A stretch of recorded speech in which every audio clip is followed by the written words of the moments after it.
Hello, welcome to the podcast, or rather, Sarasalandcast, as 52.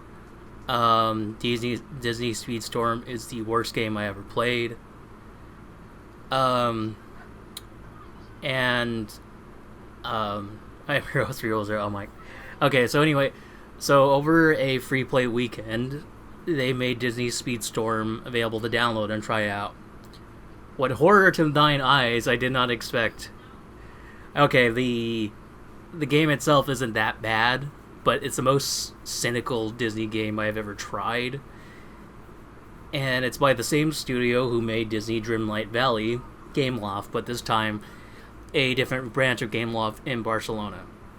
Although Gameloft has developed or published countless mobile titles, and the degree of quality is suspect and unknown, Gameloft did super well with Dreamlight Valley, so I don't understand why a subsidiary of GameSoft messed up so much.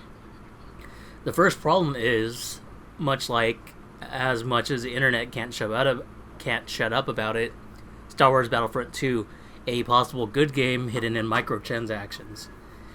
As stated previously, Gameloft has developed mobile games, and Speedstorm has many mobile trappings, unfortunately. Characters are locked behind loot boxes, and while some of the basic ones like Mickey, Donald, and Goofy seem like they are obtainable through normal gameplay, the rest of the characters are not.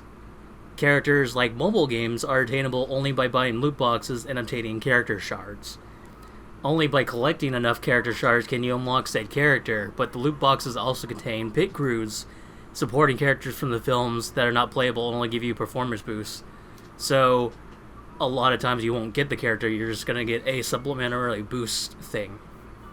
Another infamous mobile game rule is, beyond getting the character initially, is the fact that getting multiple of the same character upgrades their special ability. And one character reigns supreme in multiplayer. Mike Wazowski.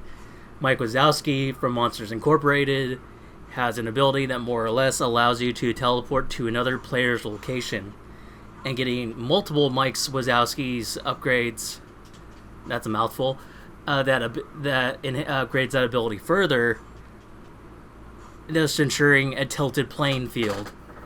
Crash Team Racing is bad, but it's nowhere as it doesn't have as many mobile pitfalls that this game has. So there are unlockable characters through grinding out money.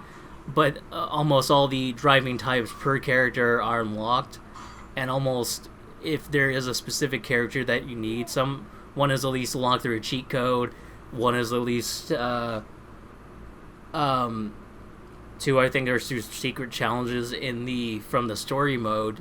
So at the very least you can get them that way. So again, only the characters are not. The car is just for looks, while the character is the stats. So that's what they're going for, but they don't have any special abilities. So, but yeah, it's Crash is not as cynical as this game is. Beyond the obvious mobile game contrivances, there isn't a ton to talk about. The racing's okay. The music is passable, but it's really difficult to hear because it's really low compared to the rest of the sound effects, like Smash Ultimate. The graphics are really odd because the character frames icons are good and the levels are gorgeous, but the character models themselves are awful. Like Mickey Mouse, and I put this as a thumbnail as well, has perfect circle ears in Dreamlight Valley, while Mickey Mouse in this game has hexagonal ears. Clearly, the quality is not the same. And I give a ton of guff for artists to make or create perfect circles, but if the main mascot of your game looks off, then there are going to be a couple problems. And that's about it. There is a career story mode, but it's set up like Crash Team Racing or Sonic Racing again, where it's not a Grand Prix like Mario Kart's, and there's not really a ham-fisted story mode like, again, Crash or Sonic. So, which would be way more appreciated than nothing at all. It's the same thing with Battleborn and Overwatch. Overwatch is absolutely trash because they keep on promising a cooperative or story-based mode, and they keep on fucking up. And Battleborn already had that, and Battleborn, both of them were not doing anything special. They were just copying, another tried and true game, and profiting off that. Basically, they just make Counter-Strike or Team Fortress or whatever, and just put anime grills as characters. So, which isn't a bad idea, but it's Blizzard / 2K / this game, Gameloft / Disney. So you would expect a higher degree of professionalism to be warranted for this game. So anyway, thank you very much for listening. I'm your host, Zero, signing off for the night. And again, if you watch or listen this far, thank you very much in general.